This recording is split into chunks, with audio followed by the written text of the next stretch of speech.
আজ আমাদের ছোট রাক্ষসকে বাড়িতে একা রেখে গিয়েছিলাম।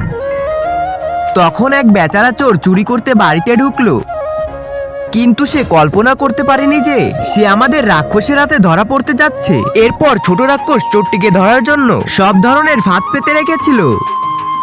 ওরে বাবারে, কি বড় বাড়ি এটা! বাহ, চশমা! চলো লিস্ট তৈরি করি। 2টা বালতি, 4টা। আচ্ছা, এই কলমটা তো কাজ করছে না। হ্যাঁ, এটা আছে না। হে আল্লাহ, যে ব্যক্তি এই পবিত্র পাথরটি দেখে ভিডিওতে একটি লাইক করে চ্যানেলটি সাবস্ক্রাইব করবে এবং ভিডিওটা তার বন্ধুদের কাছে শেয়ার করবে, আপনি তাকে মৃত্যুবরণ করার আগে একবার হলেও হজ করার তৌফিক দান করুন। আর সবাই কমেন্টে বলো আমিন। আরে, আমার তো এখন ক্ষুধা লেগেছে। ওই তো ডিম দেখা যাচ্ছে, যাই অমলেট বানাই। এই তো ম্যাচ বক্স। আরে, এটা কি হলো আমার সাথে? বাবা, হাতটা জ্বলে গেল। আরে কিছু হয়নি, চকলেট তো পেলাম। কিছু একটা গোলমাল দেখতেছি। আচ্ছা, গাড়িটা নিয়ে চলে যাই।